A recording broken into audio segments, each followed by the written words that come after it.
Welcome Cancer to your in-depth monthly horoscope for April 2024 for the Ascendant, the Sun or the Moon.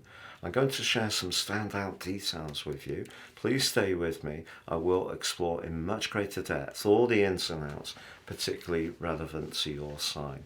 Now we are going to have a Mercury retrograde which begins on the 1st, it ends on the 23rd, but we do have the post-retrograde shadow right through to the end of the month. And for you, that's occurring in your 10th house, very much to do with success, but also your goals and ambitions and your professional interactions. But it's an area that's blessed with a lot of goodness this month. Because your sign is ruled by the moon, we have to be mindful of the lunations. The total solar eclipse on the 8th is really exciting for you. But also on the 23rd, the full moon in your sister water sign of Scorpio has a lot of excitement attached to it because it is squaring up to Pluto, the planet of transformation. Please stay with me for more. But if you are new to my channel, thank you so much for joining us. This is very much a community. If you have any thoughts, please share them. I interact with each comment. If you're a returning visitor, thank you so much for your company. I much appreciate all your likes, comments, shares and subscriptions. If you've yet to subscribe, I'm racing towards 120,000 subscribers.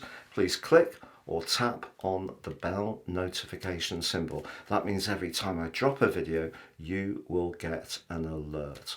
And if you would like to ascend above this zodiac broadcast and embrace the power of personal astrology, if you give me 3 pieces of your birth data of time and date and place, or if you don't know your time, date and place, I can produce for you your life roadmap report. This will give you searing insights into the patterns that have played out in your life so far, but also a much more intimate understanding of how to work with these energies more effectively going forwards. And in my special package of 30% off, you can also get your 12-month transit report. That's the moving planets in the sky interacting with that unique blueprint that only you were given when you were born. Please see the link below for more. So Cancer on the screen now. I'm showing the event chart at the start of the month. We need to be mindful of your ruler. That's in the sign of Sagittarius and it's in the 6th house. The 6th house is very much about where we should be virtuous, organised and making sure that our obligations and responsibilities are met. But you don't usually have an issue with that, but I think you might this month. And the reason is I feel that you're going to be preoccupied with the more professional and worldly interactions you have, but also by a desire to shake things up, bring a greater spirit of variety to your situation. And that's shown more than anything by the position of Mars in the 9th house, which gives you a lot of thrust, but a lot of need to be much more free-spirited and much more independent in your approach. So the fact that Neptune in the same area as Mars is applying to the moon in a square suggests that those responsibilities and obligations could leave you feeling quite drained. And what you're really wanting is a gust of excitement. And if your work is particularly rather dull, repetitive, and not really giving you much personal satisfaction, the chances are you are going to want to rethink things this month. And you can also see that Jupiter and Uranus are very close together within 3 degrees. They become exact on the 21st, but as they do, they link to Mars. So they're in the part of your situation to do with your network. So I feel that what you're craving for at the start of this month is a change, but the change could be professionally. And I think if you are someone who is very responsible for other people, as Cancer people often are, this is a month when you need to think a bit more single-mindedly about what you want from situations. And that brings us to the role of Mercury, because you can see from the event chart that Mercury is not yet retrograde, but that happens later on the first day of April. But Mercury will be retracing its steps through to the 23rd, and even beyond that, it's in its post-retrograde shadow and doesn't emerge from that through to the 13th of May. And Mercury being in the 10th house suggests that you may be thinking about retraining, reskilling, particularly with the retrograde. You may reconfigure your curriculum vitae. You may find yourself doing some new presentations, reaching out and forging alliances with other professionals. This could be digitally, it could be through business clubs, it could be you're going to be keen to start your own enterprise and be much more entrepreneurial. But most of all, I feel if you're experiencing a real repetition in your life and you don't feel heard or recognized, that's what this month is going to want to see you transform. So back to that chart, Will. You can see that the conjunction between Neptune, Venus and the part of fortune is quite mystical and, to be honest, beautiful. If you stripped out the square to the moon, it would really liberate you. But even if you do try to do something different, there may be part of you that feels a bit guilty or responsible for it. So that isn't an easy aspect, that square to the moon. But Venus and Neptune do stay pretty close together through the first 5 days of this month. In fact, they're exact on the 3rd, but the Sun and the North Node come into an exact conjunction on the 5th, the very day that Venus then transitions into the sign of Aries, technically debilitated in this sign. But I like Venus in Aries. It has a spark, and people, if they desire something, will use the passion of the fire and the rulership of Mars of Aries to make things happen. Moreover, Venus forges an amazing link to Pluto, one that hasn't happened for over 200 years. What that's going to do, I feel, Venus climbing to the top of your chart, pardon me, promotes the concept of you using your diplomacy, your charm, but Pluto is in the 8th house of business.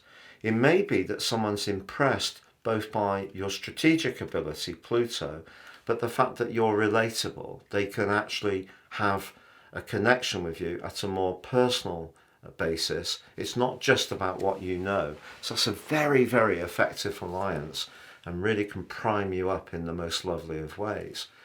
But I mentioned in the introduction about the solar eclipse. This is forging an exact conjunction with Chiron, the wounded healer, by all but 1 minute. It's that tight. Over the next 6 months, if you have spent quite a lot of your life feeling that you're not really heard, not really recognized, acknowledged, that people don't really see your talents fully, you have a chance to dissolve the impact that those responses have had on your confidence and try to reset. The view is with Chiron, we can never heal the wound. But remember, this is a collective Chiron. Your Chiron might not be in Aries in your natal chart. So this is more about your ascendant, your sun or your moon. So what I'd say to you is it's a very good time to think about how you might be in some way sabotaging your success by not quite believing enough about how much talent you have. Now, from the 10th to the 13th, the advancing Mercury meets the retreating Sun. They become exact in a conjunction on the 11th at Cazimi. This one an inferior Cazimi because of the retrograde. So Mercury sits between the Sun and Earth. But the Sun still magnifies Mercury. Mercury's retrograde is just asking you to rethink. For sure, if you apply for jobs or you're waiting for information on an interview you had, or the person that you need to speak to in a big organisation is proven elusive, you may experience those things because they do happen when Mercury's retrograde. But Mercury retrograde, the whole period takes about 10 weeks. We've got 4 lots of it this year. We can't not be active through about 40 weeks of the year, including the pre and post retrograde shadows.